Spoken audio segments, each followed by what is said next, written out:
మనకెవరో చెప్పినటువంటి వాటిని విని అదే నాలెడ్జ్‌తో దాంతో ఆర్గ్యూ చేయకూడదు. ఒకళ్ళు ఒక రకంగా చెప్తారు. ఇంకోళ్ళు ఇంకొక రకంగా చెప్తారు. అట్లాంటప్పుడు మనం మౌనంగా ఉండటం సెలబ్రిటీ ఇమేజ్ ఉన్న స్థాయిలో ఓ జాగ్రత్తగా ఉండాలి.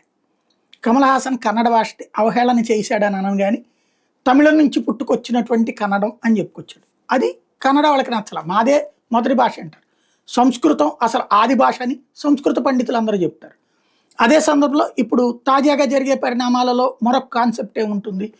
ఏదైతే అసలు తమిళం నుంచి నిజంగా పుట్టుకొచ్చినయా కన్నడ అంటే ఇక్కడ ఈయన కూడా గ్రహించాల్సినటువంటి అంశం ఒకటుంది. అంటే ఈ భాషా శాస్త్రవేత్తలు చెప్పేది ఏంటంటే ప్రోటో ద్రవిడియన్ లాంగ్వేజ్ ఆధునిక భాషా శాస్త్రం ప్రకారం మూల ద్రవిడ భాష నుంచి పుట్టుకొచ్చినాయి, పరిణమించినాయి అంటారు. తమిళం, మలయాళం సోదర భాషలు, sister languages. Kannada, Telugu sister language. అందుకే ఈ సోదర భాషల లిపి కూడా దాదాపు ఒకే విధంగా ఉంటుంది. దక్షిణాది భాషలు అంటే 4 కాదు, అసలైతే మూల ద్రవిడ భాష నుంచి మొత్తం 27 భాషలు పుట్టుకొచ్చాయి అనేది భాషా శాస్త్రవేత్తలు చెప్పేది. అందులో తుళు, కొళగు, కొడబు వంటి భాషలు కూడా ఉన్నాయి. మూల ద్రవిడ కుదురు నుంచి పుట్టినవే. బ్రహయి అనే ఒక భాష మాట్లాడేవాళ్ళు పాకిస్తాన్లో కూడా ఉంటున్నారన్నటువంటిది చెప్పుకొచ్చేది. వాస్తవంగా అప్పట్లో ఆంధ్ర యూనివర్సిటీ ప్రొఫెసర్ వేలమల సెమ్మన్న గారు భాషాశాస్త్రం మీద 600 పేజీల పుస్తకం కూడా రాసుకొచ్చారు.